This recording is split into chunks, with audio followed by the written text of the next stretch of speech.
Hello everyone, and welcome back to your daily government and financial news update. In today's video, we'll be discussing the upcoming midterm elections and why certain aspects of our nation may impact how Americans vote. Other than that, I'll also be going over why, over the last 22 years, those receiving Social Security benefits have not received the amount of money that they should have received, and why many Social Security beneficiaries should actually receive a raise of $6,468 in 2023. And finally, we discuss updates in the stock market and Bitcoin.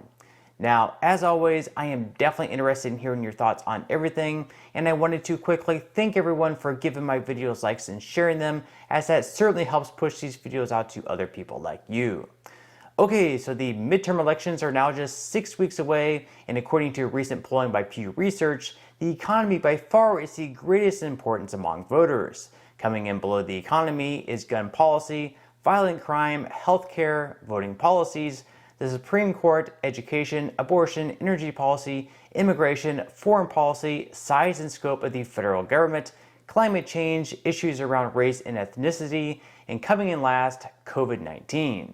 In another poll by PBS NewsHour, 57% of Americans think the U.S. economy has been weakened by Biden's decisions as president, and so even though we can highly expect Republicans to keep voting Republican, and of course, Democrats to keep voting for Democrat candidates, the independent voters will really be the ones to keep an eye out on. And out of independents, 63% of them have blamed Biden's decisions as president for a weakening economy, which may be a sign for good things to come at the polls 6 weeks from now, at least for Republicans. What's more is that 39% of Americans think that Republicans do a good job of dealing with the economy, as opposed to just 26% of Americans feeling the exact same way about Democrats.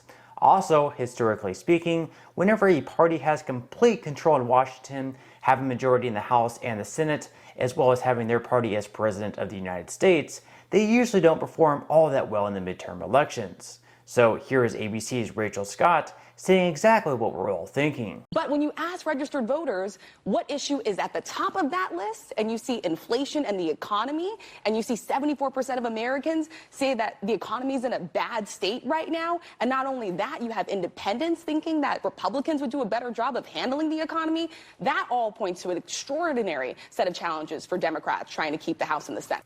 Now, the only hope for Democrats is that the pro-choice people are more motivated to get out and vote, as opposed to the ones concerned about the economy.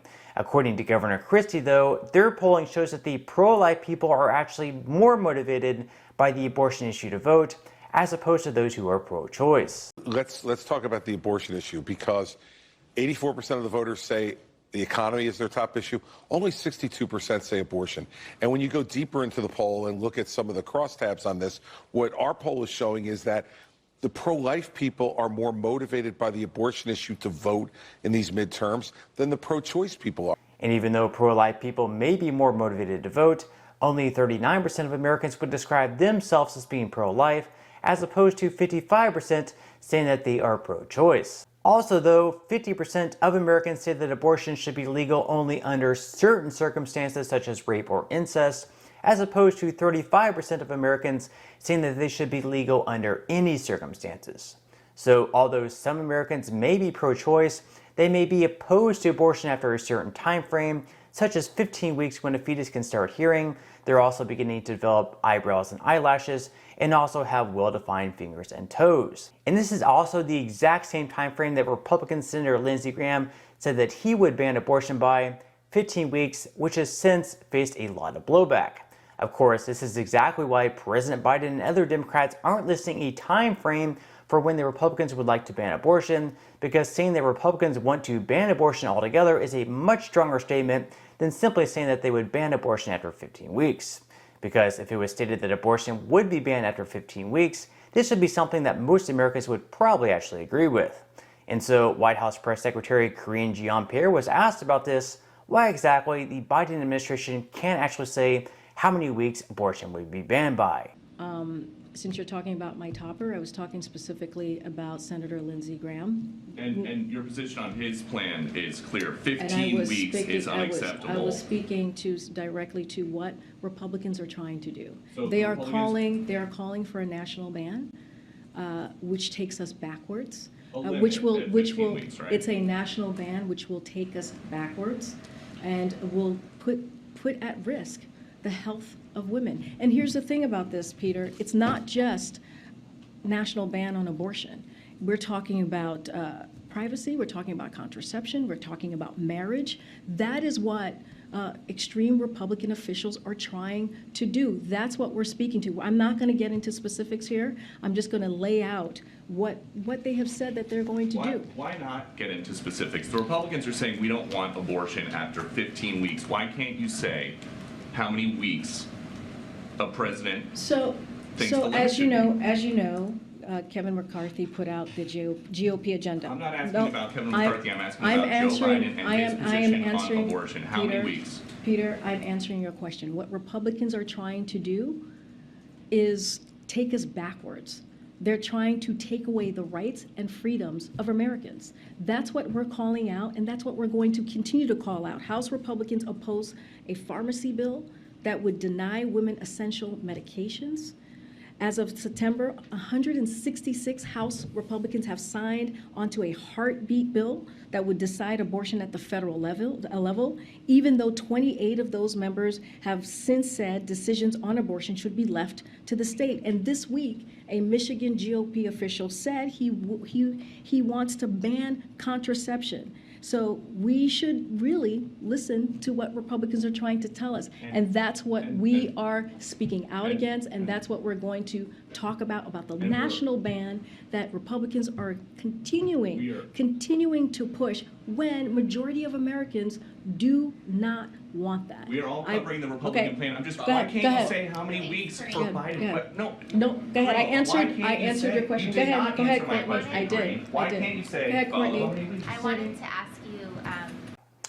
Now, back to the economy for a moment, where inflation is definitely the #1 issue. For those on fixed income benefits such as Social Security, according to a study released earlier this year, inflation has eaten away hugely at the benefits that they've received. Over the last 2 years, I think we can all agree that the monthly payments really haven't kept up all that well with the pace of inflation, but really we can go all the way back to the year 2000, and according to the study, Social Security beneficiaries have lost around 66% of their purchasing power.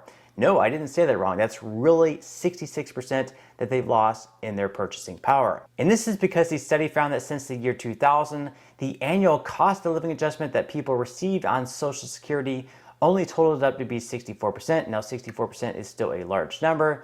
Yet, if they were to use another formula called the Consumer Price Index for the Elderly, otherwise known as CPI-E, they should have received an adjustment of 130%. If you take 64% and deduct it from 130, we get 66%, the exact amount missing from today's payments since the year of 2000. So back in 2000, the average payment was right around $816 per month, and over time, the payments did grow all the way to $1,336 from the COLA using the CPI-W method, but again, if they had instead used the CPI-E, those payments would have grown all the way to $1,876 per month.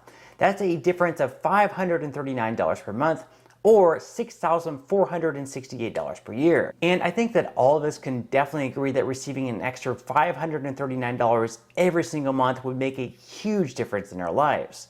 That would pay for a lot of things. For example, a month's worth of groceries, our electric and water bill, and still we would have some money left over at the end of each month. It also really puts into perspective how little amount of money the bills currently out there offer. For example, the one that would currently raise Social Security benefits by $200 every single month, because $200 when compared to $539 is really nothing at all. For future cases though, there is currently strong support to change the way in which the cost of living adjustment is calculated, to change it to CPI-E rather than CPI-W, with the main difference being that CPI-E, of course, much better reflects the goods and services that seniors usually pay for. Medical care, for example, for people 62 and older is one of the biggest expenses, at least when compared to the overall population.